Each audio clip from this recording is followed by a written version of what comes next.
बिस्मिल्लाहिर्रहमानिर्रहीम, अस्सलाम वालेकुम। आप सभी को खुशामदीद। मैं हूं सलमान मिर्ज़ा और आप देख रहे हैं programme at 10 PM with Salman Mirza. जनाब, अभी तो 26वीं आईनी तरमीम की स्याही सूखी भी नहीं थी कि हुकूमत ने 27वीं आईनी तरमीम लाने का शायद मुत्तफ़िका तौर पर फैसला कर लिया।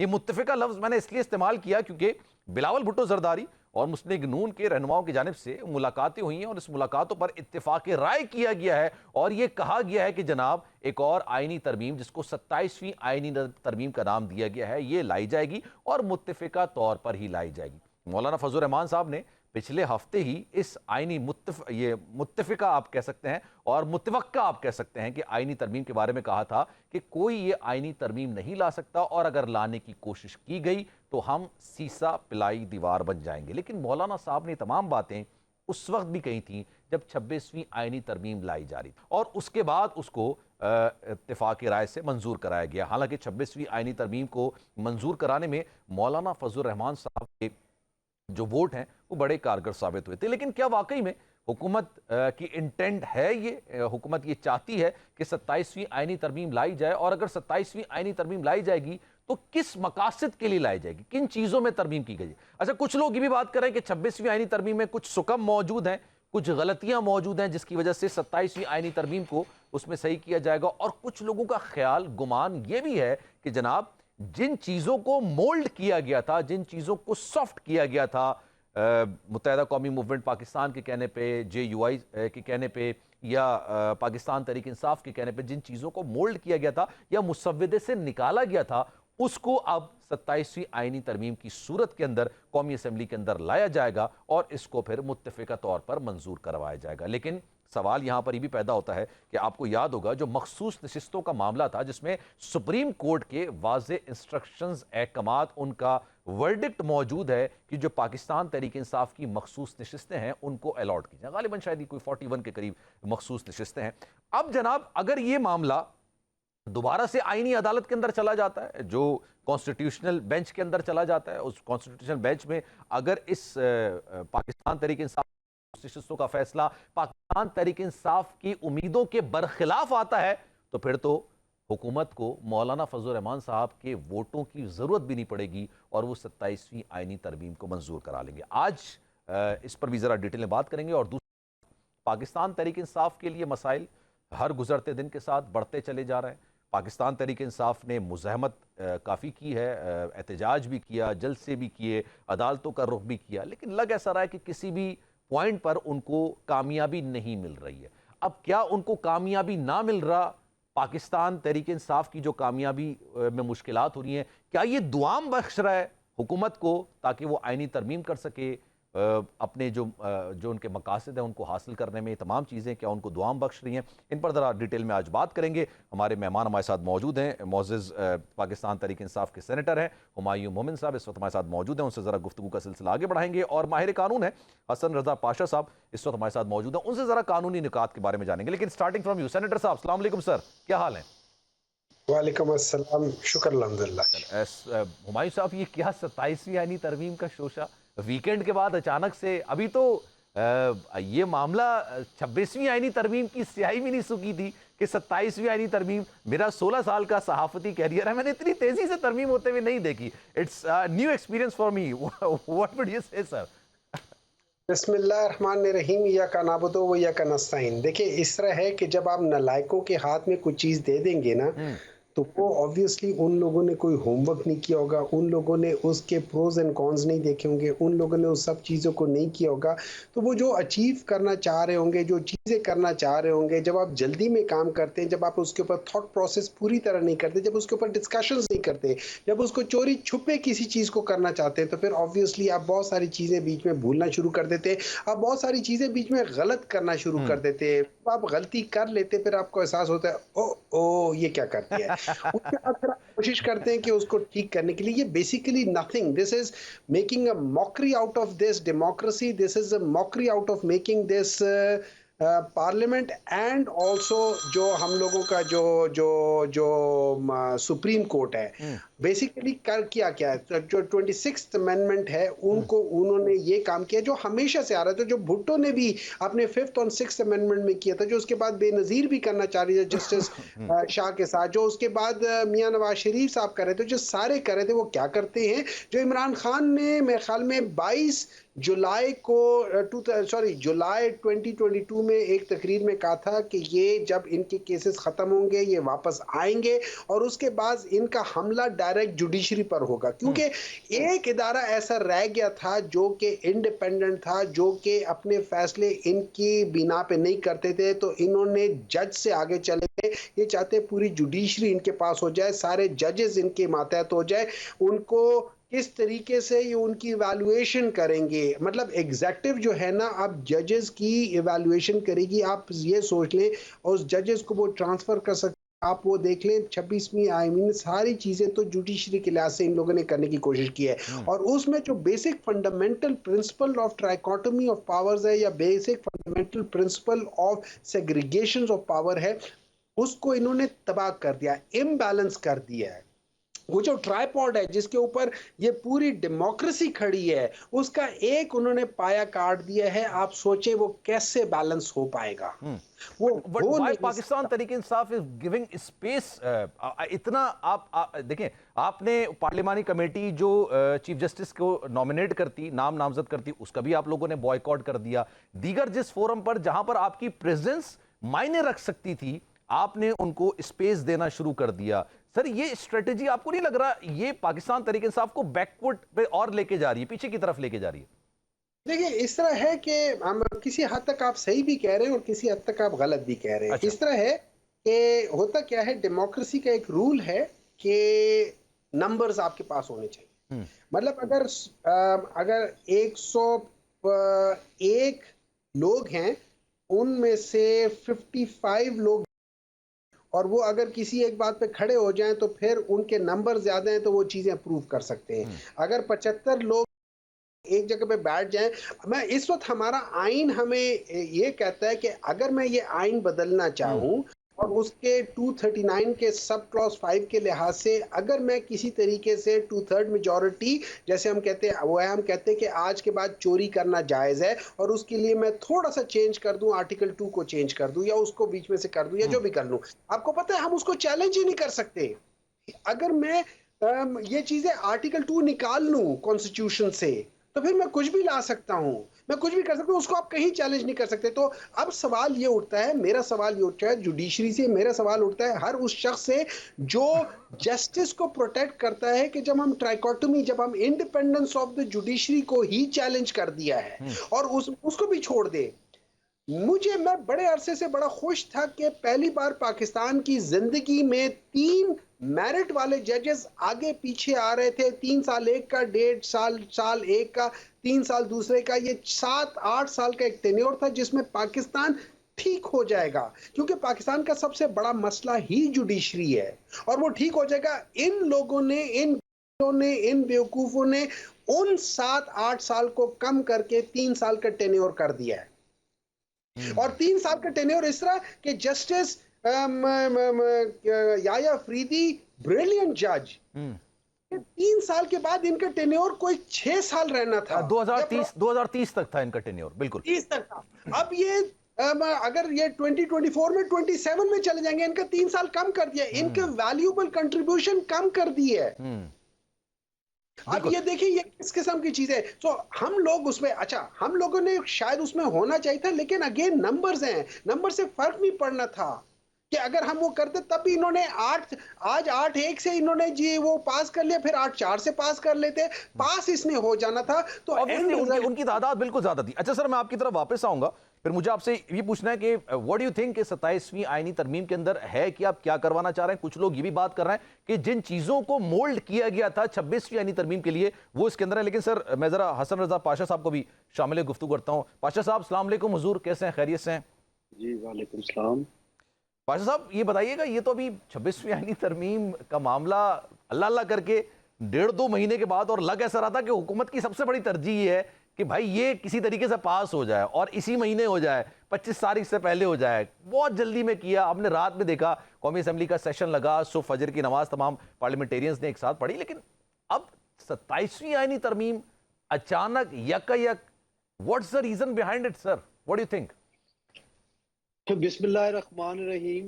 देखिए सलमान साहब, बात ये है कि चाहे हम कान इधर से पकड़ें या उधर से पकड़ें, हम जितनी भी ऑब्जेक्शंस करें, इसे आइन में ये दिया गया है कि पार्लियामान को इख्तियार है कि वो 2/3 मेजॉरिटी के साथ आइन में अमेंडमेंट कर सकती है। एग्रीड सर, बिल्कुल। अब उन्होंने कर दी।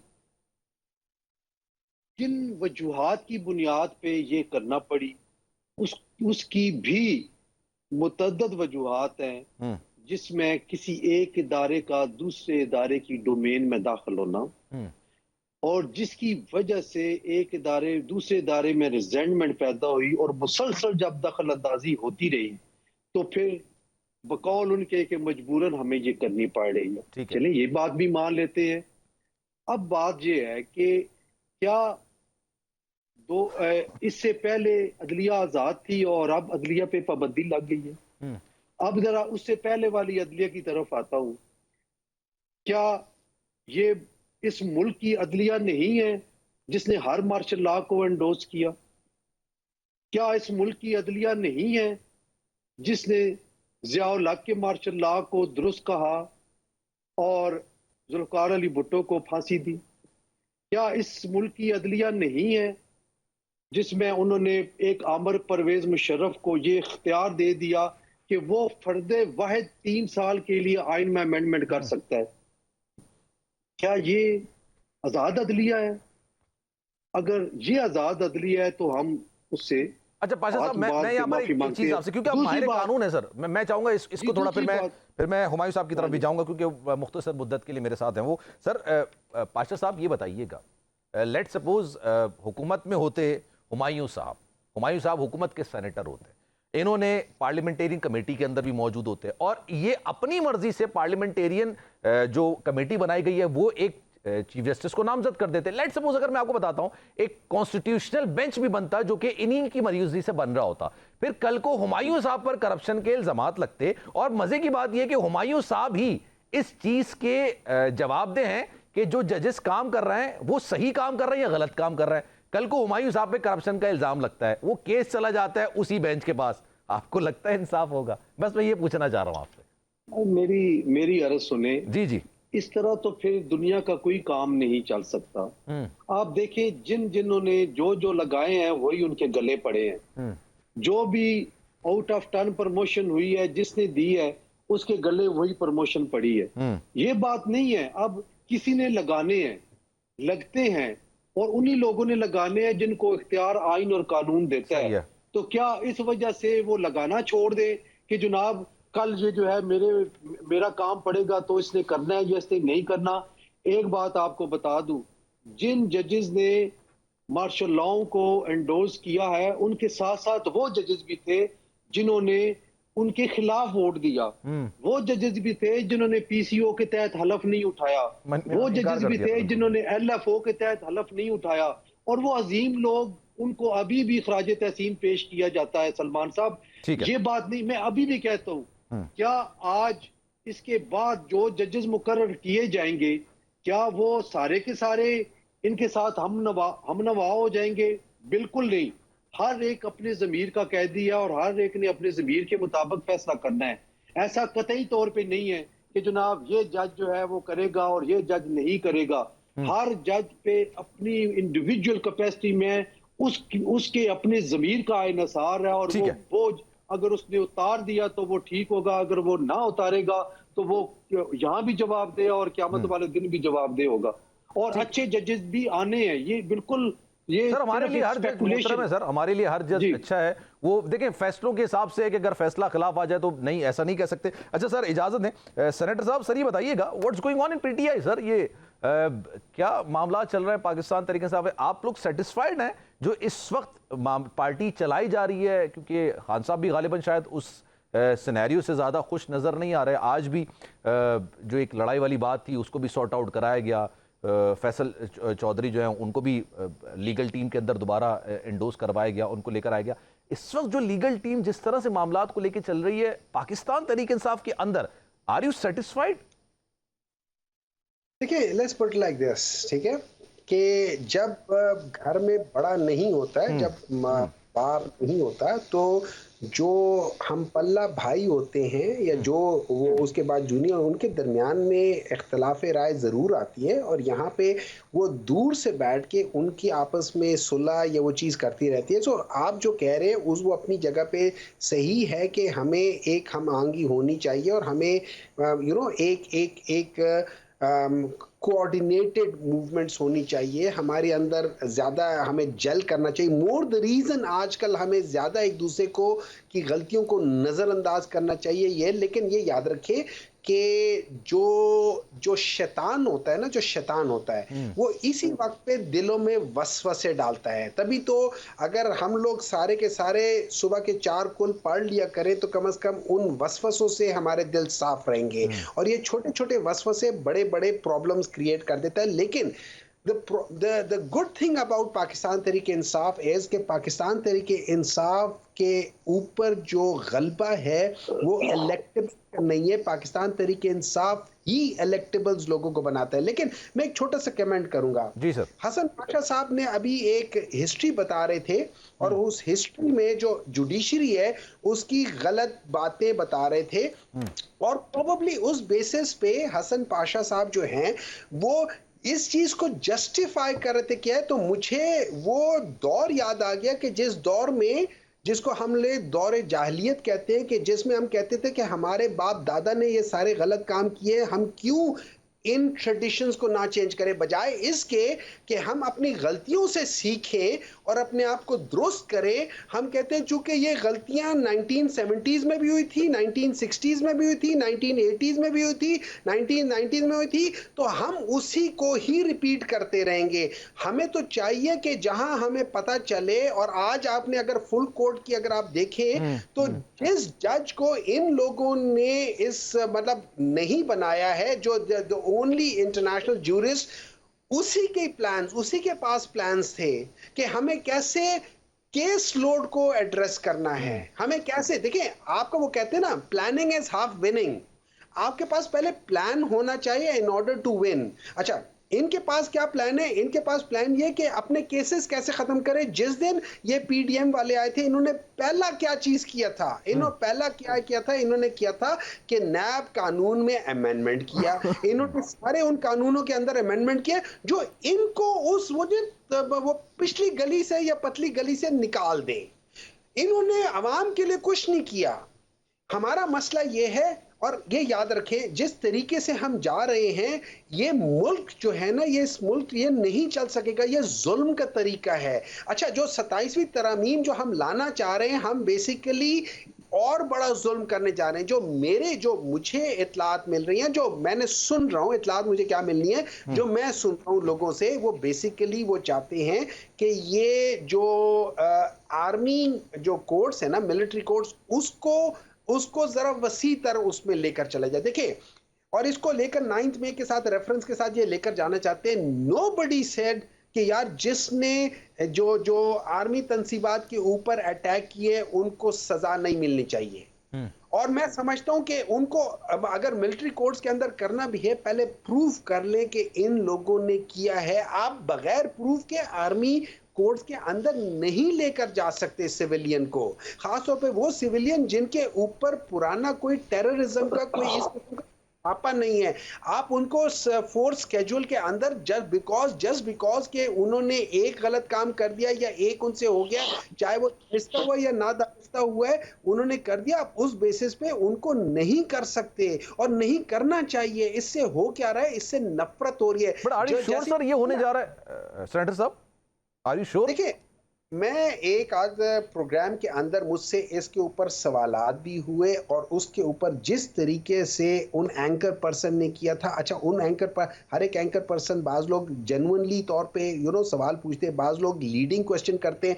आपको पता चल जाता है कि कौन बंदा किस माइंडसेट के साथ लीडिंग क्वेश्चन कर रहा है। ठीक है, तो उस लिहाज से और जैसे एक दो बाज लोगों के मैंने जो तज्जिए सुने उसमें यही आ रहा है कि वो करना ये चाहते हैं। बेसिकली ये सारे बहाने हैं, इमरान खान निशाने पे है, वो अच्छा। उसको हटाना चाहते हैं। क्यों? उनको उससे डर लगा हुआ है। इन सब लोगों की जो जो स्टेटस को जो था ना, जिससे ये लोग कमाते थे, जिससे ये लोग अपने सब कुछ करते थे, वो सारी चीजें उसने आके बंद की हुई है। उसकी वजह से इन लोगों को प्रॉब्लम हो रहा है। ये सारी उसी एक शख्स को हटाने के चक्रों में है। अगर अगर लेकिन लेट देखिए, सपोज इनका इरादा ये है सेनेटर साहब, लेट सपोज अगर चले यही मान के चलते हैं, अगर ये इरादा है, अभी मैं मौलाना साहब की गुफ्तगू सुन रहा था, बड़े सख्त उनके अल्फाज थे, मैं उनके अल्फाज को रिपीट नहीं करना चाहता, लेकिन उन्होंने बड़े सख्त किस्म के अल्फाज कहते कि तुम्हारा ये भी मनवा नहीं सकता है, इस तरह से उन्होंने बात बोली थी। मैं कोशिश करता हूँ पार्लिमानी गुफ्तगू करूँ।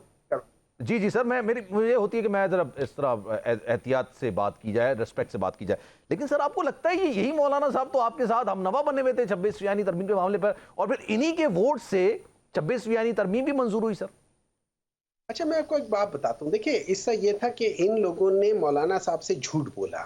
मौलाना साहब ने साफ कहा है कि बिलावल भुट्टो, और ये बिलावल भुट्टो ने बीबीसी को भी इंटरव्यू दिया है जी जी। कि हमारे लिहाज से जस्टिस मंसूर अली शाह हुआ था, और फिर उन्होंने कहा ये सिर्फ 5 मिनट पहले उस कमेटी में 5 मिनट पहले हुआ था, जिसमें मेरे ख्याल में मौलाना साहब के जो कामरान मुर्तजा साहब थे, उन्होंने के खिलाफ वोट दिया था उस कमेटी में। जी जी लेकिन देखिए, बिल्कुल। This what they do is, ये झूठ बोलने वाले लोग हैं।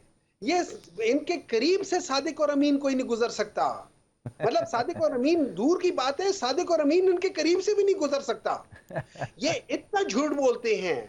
ठीक है, इस बात पे मौलाना साहब को वो है। लेकिन मेरा एक सवाल है, मैं मौलाना साहब से ये रिक्वेस्ट करूंगा कि मौलाना साहब देखें, अच्छा उसमें ये याद रखें कि इन लोगों के पास अपरेंटली बाज लोगों ने कहा हुआ है कि उन्होंने, जैसे मैंने सुना है कि जरदारी साहब ने मौलाना साहब को कहीं कोई बात चीज़ों की धमकियां दी हैं, प्रॉब्ली उनके जो जो जो क्या है, ये जो उनके मदरसे से उनके लिहाज से कुछ कहा है, ये कहा है, वो कहा है, फलाना कहा है। देखिए, at the end of the day, at the end of the day stand लेना जो है ना, और जो बैरियर्स को तोड़ना जो है ना, barriers not as in physical barriers, barriers means जो आपके अंदर खौफ के बैरियर जो सारी ऑब्वियसली उनको सर। तोड़ना, और एक स्टैंड पे खड़े हो जाना, that is the actual politics, that is the real politics. और आपको लग रहा है सर, ये अभी जो, फिर मैं आगे भी बढ़ूंगा, ये बताइएगा, ये जो मखसूस नशिस्तों का फैसला है, ये अगर कॉन्स्टिट्यूशनल बेंच के पास चला जाता है और आपकी 40 to 41 सीट्स हैं, मखसूस नशिस्तें, जिसका सुप्रीम कोर्ट ऑलरेडी वर्डिक्ट दे चुकी है कि आपको मिले, लेकिन इलेक्शन कमीशन ने अभी तक आपको अलॉट नहीं की। दूसरी तरफ स्पीकर कौमी असेंबली ने उनको खत लिख दिया कि जनाब आप ये इलेक्शन एक्ट तरमीम बिल के तहत अब आप ये बाकायदा तौर पर इसको नोटिफाई कीजिए। अगर ये मामला आपके अगेंस्ट चला जाता है तो आपको लगता है कि मौलाना साहब की जरूरत पड़ेगी हुकूमत को, कि फिर तो जरूरत ही नहीं है उनको? नहीं नहीं नहीं नहीं, देखिए ऐसा याद है कि जब अमेंडमेंट्स होती हैं तो वो दोनों हाउस में होती है, वो अपर हाउस में भी होती है, लोअर हाउस में भी होती है। लोअर हाउस में अगर ये वो चीजें चोरी करके ले जाते हैं, डकैत मार के, जो इनका आदत है, जो इनका मेन पेशा है, वो करके ले भी जाते हैं, तो और वहां पे पास करा भी लेते हैं। इट इज द सेनेट जहां पे आके ये अड़ेगा। 4 वोट हैं सेनेट में सर उनके बस। नहीं नहीं, मौलाना साहब के 5 वोट हैं, ठीक है, और ऑलरेडी वो 2 शॉट हैं, ऑलरेडी 2 शॉट हैं वहां पे, क्योंकि उन्होंने जो मेंगल के ग्रुप के भी 2 वोट। और देखिए, असल बात ये देखें, सब चीजों को छोड़ दें, किस तरीके से वोट लिए जा रहे हैं। डू वी रियली थिंक, हम एज अ पाकिस्तानी, हम लोग को क्या समझ नहीं आ रहा है हम लोग क्या कर रहे हैं, हम किस तरीके से वोट कर रहे हैं। फिर उसके बाद जाके उनके पास ये भी है कि क्या नाम है, ये अपने जो सॉरी मेरे दिमाग से नाम निकल गया, वो कहते हैं कि जी हम लोग ये अगवा करना और औरतों के साथ ये करना, हम उस पे बिलीव ही नहीं करते। राना सनाउल्लाह साहब कहते वो हमारा वो नहीं है। भाई, आपने सब औरतों को तो अगवा किया, उनके बच्चों को अगवा किया, उसकी बेसिस पे आप उनसे वोट ले रहे हो। आपकी हुकूमत कर क्या रही है, आप किस बात का आप लोगों को कर रहे हो? क्या ये हम लोग इतने गिर गए हैं, क्या पाकिस्तान इतना गिर गया है कि हम लोग बजाय, देखिए, एक अफगानिस्तान है, एक अफगानिस्तान हम बना रहे हैं कि जहां पे लोगों को अगवा करके अपने काम निकालना शुरू कर दे। क्या ये पाकिस्तान की जो गवर्नमेंट है, जो आज की गवर्नमेंट है, क्या वो यहां तक बस इस जगह तक रह गई है? आज एक 80 साल औरत को सिर्फ इस वजह से आपने बंद रखा हुआ है कि उसने हल्का 130 में आपको शिकस्त दी थी। सारे तो निकल गए, उस औरत बेचारी का क्या कसूर है? ठीक है। सर अगर आप मेरे साथ कंटिन्यू करना चाहते हैं, क्योंकि मुझे आप बताया गया था कि आप थोड़ी देर के लिए, अगर मिस्टर रेड्डी साहब अगर रहना चाहते हैं तो बिल्कुल वेलकम, लेकिन अगर आप जाना चाहते हैं तो sir I can stay for about 10 minutes, 15 minutes, if that's okay. Okay okay okay sir, thank you so much. मैं अभी फिर आपको शामिल गुफ्तगू आगे करता हूँ। हसन साहब, व्हाट डू यू थिंक, अभी क्या होने जा रहा है ये 27वीं आईनी तरमीम में? It is all about the military courts और समथिंग एल्स? देखिए, ये मुख्तलिफ किस्म की बातें आ रही हैं और अपोजिशन सबसे ज्यादा अपना खदशात का इजहार कर रही है और बाकी मीडिया में भी ये चीजें आ रही हैं। कोई कहता है मिलिट्री कोर्ट्स का होना है, कोई कहता है जो उसमें 26 आप क्या कह रहे हैं? कुछ नकायत रह गए हैं वो आने हैं, कुछ और बात कर रहे हैं। देखिए, मैं ये समझता हूँ कि पार्लिमान का एक इख्तियार है जो इसी आईने पाकिस्तान ने दिया हुआ है कि वो कानून साजी भी करे और आइन में अमेंडमेंट भी करे। और अब बात कहीं और जा रही है। सेनेटर साहब तो बड़े जज्बाती अंदाज में बात कर रहे हैं, मैं तो हैरान हो रहा हूँ, बड़े सख्त है, मैं तो उनसे बड़ा डरता भी हूँ। नहीं नहीं अब आप देखें सलमान साहब, अब आप देखिए, मतलब पाकिस्तान तहरीक इंसाफ में जितने लोग सॉफ्ट स्पीकिंग रखते हैं ना, जो एबिलिटी रखते हैं, सलाहियत रखते हैं सॉफ्टली बात करने में, सेनेटर साहब उस फहरिस्त में हैं, तो आपको डरने की जरूरत नहीं है। इनमें अस्करियत भी आ गई है और लाइटर मूड बात कर रहा हूँ, माइंड ना हाँ, वो कड़वी बात जरूर कर रहे होंगे, लेकिन वो उसमें वो वाला अभी बात नहीं है। एक बात सुने जी जी। देखिए, पीपल्स पार्टी ने 1985 में गलती की जिसका खमियाजा अभी तक भुगत रहे हैं। अब देखिए, दिस इज हार्ड रियलिटी जिसको एक्सेप्ट करना चाहिए। आज 26 अमेंडमेंट की बात थी, आपने पार्लिमानी कमेटी की तमाम मीटिंग्स में शिरकत की और जब एक डिसाइसिव टाइम आया उस वक्त आपने बाइकाट कर दिया और आपने फिर जब ये 26वीं तरमीम पार्लिमान में पेश हुई, आपने मौलाना फजल रहमान साहब के बाईं तरफ खड़े होके ये कहा कि मौलाना फजल रहमान का बहुत शुक्रिया कि इन्होंने हमारी बातें मानी, मनवाई, लेकिन हम इस वजह से वोटिंग प्रोसेस में हिस्सा नहीं लेंगे कि हमारे जो सरबराह हैं चेयरमैन इमरान खान साहब, उन पे पाबंदियां हैं, हमारे कारकुनों पे तशद्दुद हो रहा है और गलत पर्चे। यकीनन ऐसी बात है, मैं इसको भी नेगेट नहीं कर रहा, ये बातें इनकी ठीक है। एक लफ्ज तक ये नहीं कहा कि हमें ये तरमीम मंजूर नहीं है। This is very important. आज मिनिस्टर गौर अली खान की वो जो प्रेस ब्रीफिंग है वो उठा के देख लें, एक लफ्ज नहीं कहा कि इस आईनी तरमीम पे हमें एतराज है, ये गलत हुई है, हम इसके खिलाफ है। फिर इतनी तो स्पीचेस की हैं कौमी असेंबली के अंदर, इतना तो पुरजोर तरीके से हमारे ये साहब ने बात की थी। मतलब what are you expecting sir, किस तरह से बात कर रहे हैं? सलमान साहब, आप बात करें उसकी जो मौलाना फजल रहमान साहब के साथ खड़े होके उन्होंने, मौलाना साहब ने जिसमें ये कहा फरमाया था कि मैं जमीयत उलमा इस्लाम इसके हक में जा रही है, और इन्होंने ये फरमाया था कि हम वोटिंग प्रोसेस का हिस्सा नहीं बनेंगे। ये एक तारीखी टाइम था, इनको चाहिए था, पार्टी उनका अपना डिसीजन है सर। सुने, नहीं, मैं एक बात कर रहा हूँ, इनको चाहिए था कि ये जाते वोटिंग प्रोसेस में हिस्सा लेते और इसके अगेंस्ट वोट करते। इनको चाहिए था कि ये तारीखी किरदार अदा करते। मैं बड़ी मतलब क्लैरिटी के साथ एक बात कर रहा हूँ कि आपको अवाम ने वोट दे के मुंतखब किया है कि आप उनकी उमंगों की तर्जमानी करें। आप ये मान रहे हैं, वरना तो अक्सर मैं मुस्लिम लीग नून के रहनुमाओं को लेता हूँ तो ये मानते ही नहीं है कि इनको वोट मिला है या नहीं मिला। नहीं मिला है। देखे, मैं एक और बात जो बड़ी इंपॉर्टेंट है मैं करने जा रहा हूँ कि देखे, सब कुछ होने करने के बावजूद जो आजाद अराकीन थे वो किसी भी दूसरी पार्टी से जो पार्लिमान में उनकी तादाद ज्यादा थी, इनकी तादाद ज्यादा थी। मैं तो उस वक्त भी ये कहा था कि नून और पीपल्स पार्टी को चाहिए कि कलेक्टिवली उनको कहें जी कि आप हुकूमत बनाएं, इनको बनानी देनी चाहिए थी। अच्छा, क्योंकि सिंगल लार्जेस्ट पार्टी वो आजाद अराकीन थे जो पीटीआई बैग थे, ये तो मैं पहले दिन से कह रहा हूं। तो ये चीजें बहरहाल अब 27th अमेंडमेंट की तरफ आते हैं। देखिए, ये अब अंदाजे हैं कि क्या करने जा रहे हैं, स्पेकुलेशन है, एक प्रिजम्पशंस हैं प्रिजम्पशन पे बात नहीं करनी चाहिए। वो कोई बिल्ली थैले से आएगी तो फिर ही कुछ समझ आएगी, तभी हम बात कर सकेंगे। क्या करने जा रहे हैं आपका? नहीं, मुझे नहीं पता, ऑनेस्टली मुझे नहीं पता ना, हमारे साथ किसी ने डिस्कस की है। ये आप लोगों के जरिए मीडिया से पता लेकिन चल अगर रहा ये है इतनी कि इंपॉर्टेंट है कि उसके लिए आप 27th अमेंडमेंट करते तो आपने 26 के साथ क्यों नहीं की? सर बात ये है कि यकीनन कोई इन्होंने सोचा होगा, बड़े अजीम ब्रेन बैठे हुए हैं और सोचे मैं क्या कह सकता हूँ।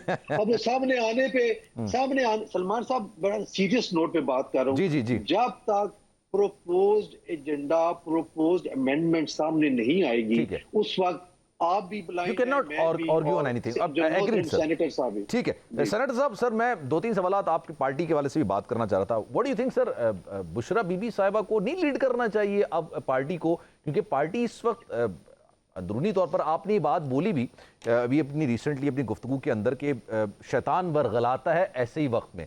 सर इसको अगर इस एंगल से देखा जाए कि बहुत सारे लोगों के चेहरे वाजे भी हो जाते हैं इन्हीं वक्तों में, जब आप पर बुरा वक्त आता है, पार्टी पर आता है, पार्टी सरबराह पर आता है। Do you really think sir Bushra बीबी साहिबा को अब लीड करना चाहिए? इसका जवाब है नहीं। उसका जवाब इसलिए नहीं है कि ये डिसीजन इमरान खान का होगा, और आई नो कि Imran Khan does not want कि पाकिस्तान तहरीक इंसाफ भी की जो बाकी पॉलिटिकल पार्टीज है उस लिहाज से एक फैमिली डायनेस्टी बने। मैं ये नहीं समझता हूँ कि इमरान खान इसके हक पे होंगे, और मैं पर्सनली भी समझूंगा, और मुझे पता भी है कि बुशरा बीबी साहिबा भी जो है ना वो इस किस्म के चीज़ें नहीं रखना चाहिए। वो पहले भी इन्वॉल्व नहीं थी। देखिए मशवरे देना, हर एक लोगों ने मशवरा दिया है। हुजूर सल्लल्लाहु अलैहि वसल्लम अपने जो उनकी बेगमात थी उनसे मशवरा ले लिया करते थे। ये हर एक इंसान मशवरा ले लेता है, मशवरा लेना और बात होता है, लेकिन पॉलिटिक्स में डायरेक्टली इन्वॉल्व होना दूसरी बात होती है। ये उन दोनों चीज़ों को सेपरेट करना चाहिए। तो अगर क्या मशवरा या क्या चीज़ है वो आप किसी भी अक्लमंद इंसान से आप मशवरा ले सकते हैं। अगर आपके पास कोई और ना हो तो आप दीवार से मशवरा कर लें। ये हम लोगों ने सीखा हो। बट सर मशवरे के लिए तो आपके पास लोग तो काफी होंगे ना, असल चीज है लीड करना। जैसे मैं थोड़ी सी माजी की बात करूं आपको, इट वाज खान साहब डिसीजन कि भाई आप पंजाब और केपी हुकूमत से बाहर आ जाएं, और बहुत सारे लोग इख्तिलाफ कर रहे होंगे आप ही पार्टी के अंदर, लेकिन एक विजन था, उन्होंने कहा नहीं करना है करना है। मेरा नहीं ख्याल, देखिए मेरा नहीं ख्याल कि इस तरह की बात होगी या इस तरह की बात को सोच रहे होंगे, और इवन बुशरा बीबी साहिबा भी इस तरह की बात नहीं सोच रही होंगी। That is how much my understanding is. और लेकिन एक बात कर देता हूँ, हसन रजा साहब ने कहा है कि वो मतलब उनको डर लगता है। देखिए मैंने सिर्फ वो मजाक का होगा लेकिन मैं लाइटर नोट सिर्फ ये कहता हूँ, देखिए मैंने अपनी बातों के अंदर सिर्फ जज्बात का तड़का लगाया है। मेरे अंदर इस मुल्क के लिए जज्बात हैं। हम सबके इस मुल्क के साथ मेरा दिल दुखता नहीं। देखिए मेरी बात सुने, हमारा सबका दिल इस मुल्क के साथ दुखता है, इसमें कोई शक नहीं है। लेकिन to be very honest, I don't think हर एक का दिल दुखता है। हम लोग गुफ्तार के गाजी बन जाते हैं, हम किरदार के नहीं बनते। हमारे अंदर रस्म अज़ां तो रह गई है, लेकिन रूह बिलाली नहीं है। हम लोग कहते कुछ है लेकिन करते कुछ है, और उसकी वजह यह है कि हम लोग वो एक गुनाह जो हुजूर सल्लल्लाहु अलैहि वसल्लम ने कहा था कि आप छोड़ दो तो आप सारे गुनाह छोड़ दोगे, वो हम नहीं छोड़ रहे। और वो क्या है? वो झूठ बोलना है, जिसको मौलाना साहब ने बड़े कैटेगोरिकली मेंशन किया कि इन्होंने हमारे साथ झूठ बोला, दगा किया। अब मुझे समझ नहीं आती, मैं ये समझता हूं कि मौलाना साहब को इस दफा उस झूठे लोगों के साथ, उन दगेबाज लोगों के साथ, देखिए चोर चोरी से जाता है, हेरा फेरी से नहीं जाता। ये दो पार्टियां हैं, इन्होंने चोरी भी की है, इन्होंने डाके भी डाले हैं। पिछले 40 साल से ये लोग कर रहे हैं, अगले 5 साल में ये क्या तीर मार लेंगे? यही मियां नवाज शरीफ, यही मियां शहबाज शरीफ, यही इसहाक डार, यही मरियम, यही हमजा, यही बिलावल भुट्टो, यही सब कुछ। और अभी वो एक और को ले आए हैं कि जी वो जो उठा के फिर रहे थे कि जी ये हमारा फ्यूचर का लीडर है, उसके पीछे फिर हाथ बांध के खड़े होंगे। इस पॉलिटिक्स को खत्म होना चाहिए पाकिस्तान से। अगर हम लोगों ने आगे बढ़ना है, इस पॉलिटिक्स को खत्म होना चाहिए। यहां पे मेरे जज्बात हैं, यहां पे मैं दिल से बोलता हूं, और दिल से जो बात निकलती है असर रखती है, पर नहीं ताकत परवाज मगर रखती है। चलें फिर लास्ट क्वेश्चन फिर मुझे वाइंड अप करना है सर। सर ये बताइएगा, पाकिस्तान तहरीक इंसाफ को ऑन बोर्ड लिया गया 27वीं तरमीम के हवाले से, तो नेगोशिएट करेंगे या बात ही नहीं करेंगे, जैसे पार्लिमानी कमेटी का भी हिस्सा आपने बनने से इनकार कर दिया? देखिए दो चीजें हैं। एक सच ये है कि उन लोगों ने अगर बेईमानी से सब कुछ करना है, उन लोगों ने सारी चीजें करनी है, तो इट विल नॉट मैटर। वो सिर्फ दिखावे के लिए पाकिस्तान तहरीक इंसाफ से बात करेंगे। मैं आपसे बात भी कर रहा हूं और आपके घर वालों को अगवा भी कर रहा हूं।